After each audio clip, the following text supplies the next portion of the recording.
finding peace regardless of where you are in your life journey, whether things are going absolutely amazing or whether your life is filled with difficulty right now. You can find peace because you have the power to choose.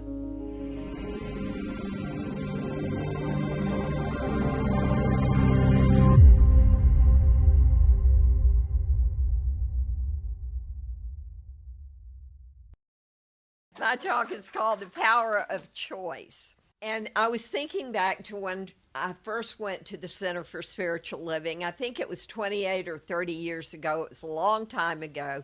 And one thing that I heard that resonated with me was change your thinking, change your life. And we don't use that too much anymore in the centers, but I heard it every Sunday. And I was very intrigued by change your thinking, change your life. And my life needed some changes then. And I realized I had no idea how to watch my thinking. I had no idea what I was thinking. And if I thought it, I did it. I believed it was truth, that was it. I did not know I could watch my thoughts. And I had even less ability to change what I was thinking if I did spot it. So I started taking classes at that Center for Spiritual Living, and after 2 years I had taken all the classes that were offered, and the next step was to sign up for 2 years of practitioner training. Well, I was not interested in being a practitioner. I still had many questions about the teaching I didn't understand, but I was encouraged to sign up, so I did. And in the second year of practitioner training, we came to a unit on addictions. Addictions in our family, in our relationships, in society in general. I had read all the articles and all the books and written all the papers, and I had one thing to complete, and it was to visit a 12-step meeting and give an oral report on it. And I waited until the day of my final class. I was terrified because I didn't know what happened in those meetings. And during that meeting, which happened to be in the dark because the people that were going to unlock the door didn't show up, so we were sitting on the patio, and I just felt the presence of God with me. I felt hands on my shoulders, and I blurted out, "I'm Susan, and I might be an alcoholic." And I've never said that before, and I started crying. And I can tell you that joining AA as a qualified member was not in my day planner. I had not planned this. I was not a happy camper to be there, even though I firmly knew and believed that God had orchestrated this path for me. But today I'm delighted to say that I have not had a drink since that first meeting, and this fall, God willing, I will pick up a medallion for 25 years of continuous sobriety. So what I heard in my first AA meeting was, don't drink today and come back tomorrow. And I've been through many, many hard days in the last 25 years, and my knowing has been, I just have to do this for today. If I can just get through today. So that's been a teaching that has served me well. But when I first started going to meetings, and they suggested 90 meetings in 90 days, I was sitting there with my arms crossed and my head down, and I didn't want to be there, and I was completely miserable, and everybody else was laughing and talking and joking and punching one another, and after the meeting everybody was hugging, and here I sat. So one day in the meeting I heard that there was a state convention, a state AA convention was being held in downtown Tampa that weekend. And I'm sitting there, and my thoughts were like, well, just shoot me now. If that's all I've got to do in my life is go downtown and listen all day Saturday and all day Sunday to the same old thing said over and over again. So these were my thoughts. the next lady, I didn't say anything, but the next lady that shared said, I am so excited. I can hardly sleep this week. I'm pretty new in sobriety, and I'm going to go to every single thing downtown. I'm going to grow and be open. The best speakers in the world are going to be there. I am so excited. And it wasn't lost on me who was going to have a better weekend, me or her. So after the meeting, I said something to a young man I'd gotten to know, and I said, are you going to the convention this weekend? And he said, no, I wasn't going to. And I said, I think I need to go. And he said, oh, well, if you go, I'll go with you.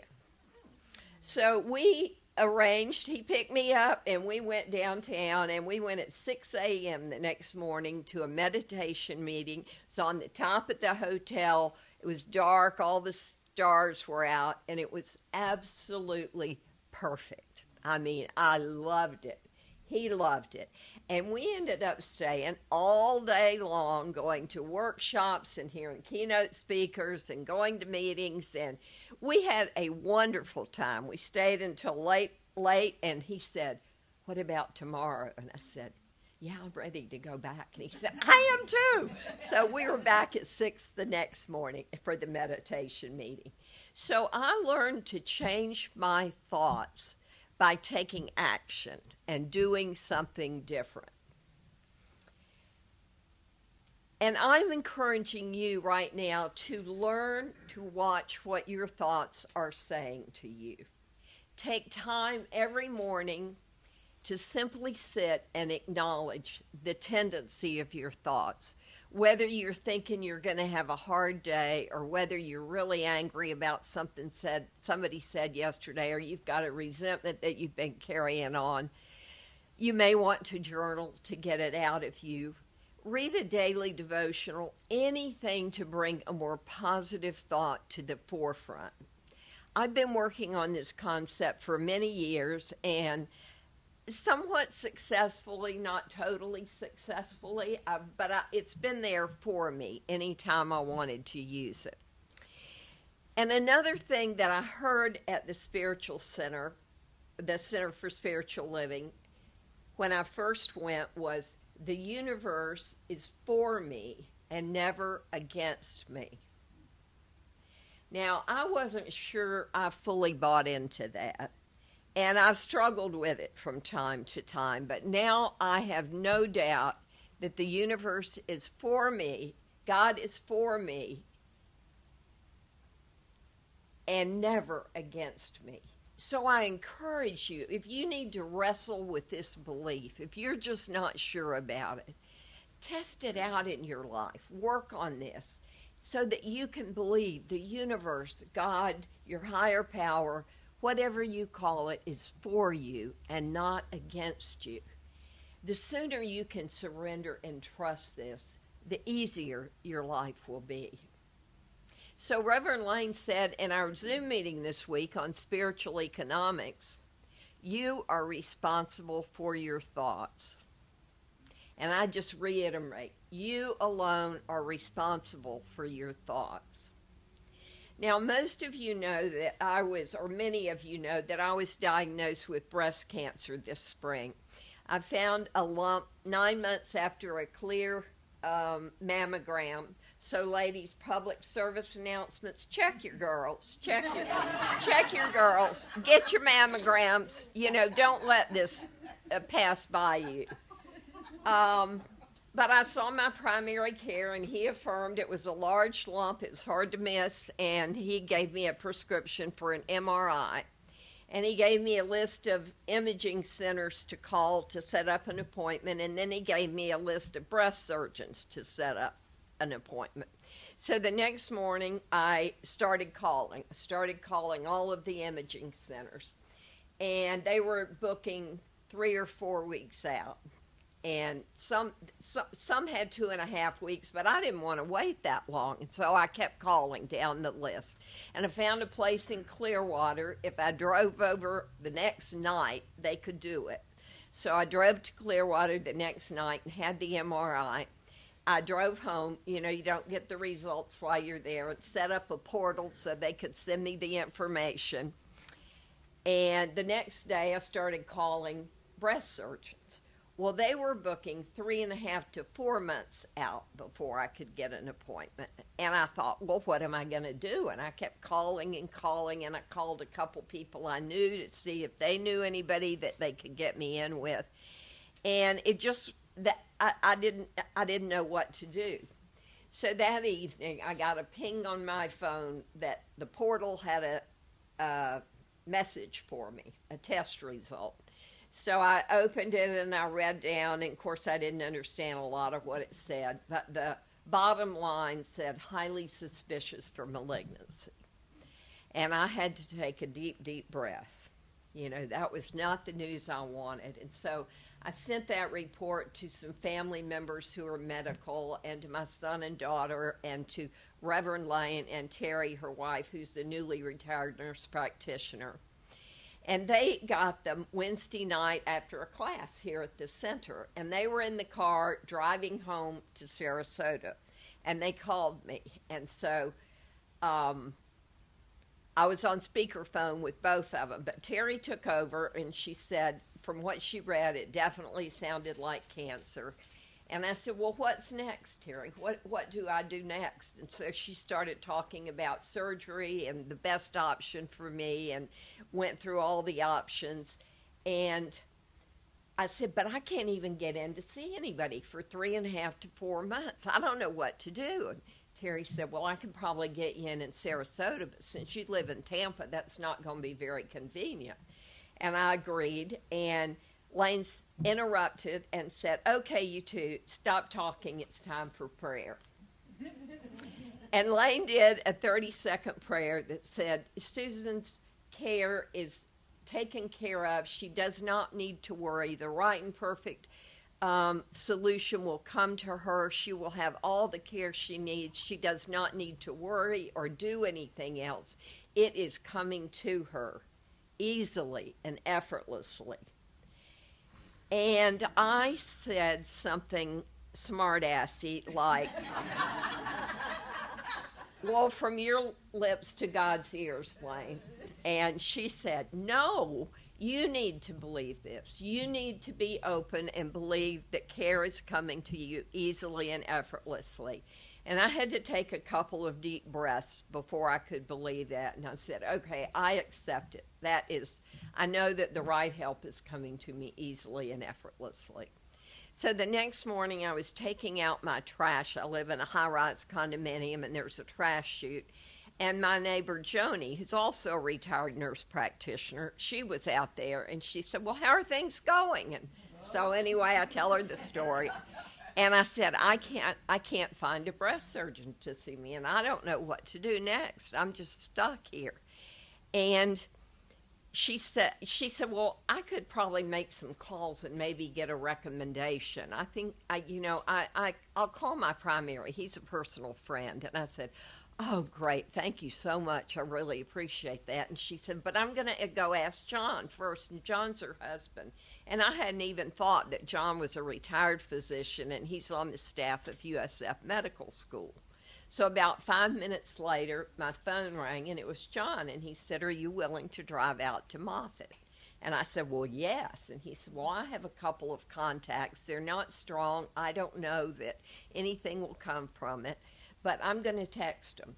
And about 5 minutes later, my phone rang again, and it was John, and he said, you've been accepted as a new patient at Moffett. So the prayer had just come true with no effort on my part, exactly what Reverend Lane had prayed for, and that I had been willing to accept. And I was just overwhelmed in that moment. I was overwhelmed, and I knew that God had this. That I was not on this journey alone, that God was taking care of all my needs. And I didn't necessarily think that Moffett would instantly cure me and that it would never come back, but I knew that I would have the care I needed whenever I needed it. And my whole being was just flooded with gratitude of how this had all unfolded. And I had not controlled any of it or orchestrated. What I tried to do hadn't worked. My frantic calls had not worked. But it was just being given to me. God's love had been given to me in that moment. And it felt like such a gift. So at Moffitt, I finally got to see the surgeon. They put you through your paces of tests and seeing other people first. So it was the visit with the surgeon, and my nurse practitioner neighbor was there, and my daughter was there, my son was there, and we're all lined up, and he comes in the room. And I stuck out my hand to introduce myself to him, and he just walked in and gave me the biggest bear hug. He just hugged me and hugged me and hugged me. I mean, he didn't turn loose. It wasn't a quick hug. It was a long, he was holding me. And I've never had a doctor do that before. And then he sat down right beside me, held my hand the whole time. Then he started going through all the facts about the surgery and choices and whatever, and the chemotherapy afterwards. And it was somewhat grim, and he had answered my family's questions. It was somewhat grim, and I was sitting in there feeling like a patient, feeling like a patient. And he said, I can picture you coming back to see me as a healthy, vibrant, 90-year-old woman who is content in your life and happy every single day. And that wasn't my vision for myself at the moment. And I realized I had been given a surgeon who could visualize the highest and best for me. And I just said, well, I'll take your vision. That's what I want. That's what I intend to have. That's how this is going to go. And I realized that the universe or God is never against me. It is always for me. But I found I needed to remain emotionally present in the day I was in. And I reflected on something that had happened to me years before. It was a friend of mine in AA. His name was Jose. He was a Puerto Rican janitor. He had 40 years of sobriety. And when he came into AA, he couldn't read or write. He was not a well-educated man, but he had learned to read and write.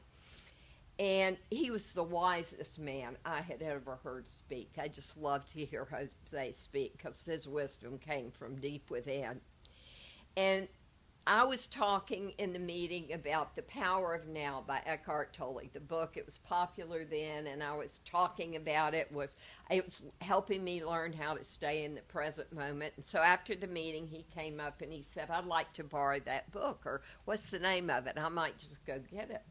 And I said, I have an extra one. I'll bring it to you tomorrow. So I brought it to him the next day, and he said, well, it's little. I'll read it tonight and bring it back tomorrow. And I said, no, you need to reflect. This is a book you reflect on. You read a few sentences, and then you reflect on it. It's written in a Buddhist perspective. And the next morning, Jose brought my book back to me, and he said, what I've learned from this book is some people just complicate the shit out of the present moment. And he said, I just look at where my 2 feet are, and I say, Jose, is everything okay right now? Is everything okay? And he said, in 40 years, it has always been okay. I have always been safe in that moment. And I learned from him that God is not in the past that we're worrying about. God is not back there because it's over and done with. And God can't be in the present because we're just making up the present with our crazy minds. God is right here, right now, in the present moment. So waiting for different appointments became a challenge for me. I'm walking through life. I am grateful. I know God is with me. And then I've got to wait 10 days before this appointment, and 8 days for a biopsy, and 9 days to see the surgeon, and another 2 weeks before the surgery, and 3 weeks to get the surgery biopsy reports, and 3 more weeks to see the oncologist. So I had a lot of waiting in there. And I began to use what Jose had taught me. And I learned that I could choose what kind of day I was going to have. It became very clear to me that I could choose to believe everything was okay in this very moment. Not one thing was bothering me. I felt fine. Everything was good. Or I had the picture of me walking beside a long ditch, and it was wide, and it was very deep, and it was muddy, and it was absolutely filthy, and it went as far as I could see it, and I was walking right along the edge. And the soil was kind of fragile, you know. I could fall in easily. So I began to look for the good. I began to look for the good every day, and I would have to say, Susan, is everything okay right now, right in this moment? And I have a mind that wanted to say, some days it wanted to say, no, it's not okay. You have cancer. No, you're waiting for the biopsy results. No, you know, what if you die? What if they can't do anything to help you? Maybe you need to sell your condo right now and move to assisted living. I mean, you know, my mind would just take over. And on those days, I realized I was closer to that ditch. And the ditch was full of mud and filth and also hopelessness, fear, and anxiety. And I could choose to go there if I wanted to. It was really, really readily available for me. Or I could look for the good in the day, and I could say, okay, thoughts, gather them back in. Gather them back in. Be present in this moment where God is, and ask God, I want to see the good in this day. I want to hear the birds singing. I want love to come my way. I want to feel a smile from everybody I meet. You know, I want to be present in this day and enjoy it. And I was able to stay where my 2 feet were, even though a day or two I almost slid, and walk through all of the anxiety of waiting. And I became so aware that I have the power of choice in how my day is going to go. And I had used it haphazardly in the past. But in this instance, I had to use it. I had to use it to stay centered and to be participating in life and to be open to whatever. And I had that power. I had that power all along, and I did not use it. So, you know, when I say the universe is for us and never against us, yesterday is gone, tomorrow hasn't happened yet, and God or Spirit can only be in the present moment. So I want you to be able to do this too. You don't have to wait until you're older to do it. We all have the power to make this choice every day if we know what our thoughts are saying to us. If we know that our thoughts are trending in a negative direction, we have the power to choose to live joyfully every day. So I know that we don't always have a choice over what happens to us. I mean, I didn't have choice over my diagnosis. You don't have choice over a hurricane and a flood. You don't have, your children may be on the wrong path. We get divorces. We don't have choice over everything negative that happens to us. But we do get to navigate, we do get to choose how we navigate through those things that can be difficult. So start now, learn to watch your thoughts, and choose to feel peace and happiness and joy in your day. Now I have a slide. It's from Brother David Sindelrast of gratefulness.org, and he says, joy is the happiness that doesn't depend on what happens. And that is what is available to all of us. Joy is the happiness that does not depend on what happens. finding peace regardless of where you are in your life journey, whether things are going absolutely amazing or whether your life is filled with difficulty right now. You can find peace because you have the power to choose. Namaste.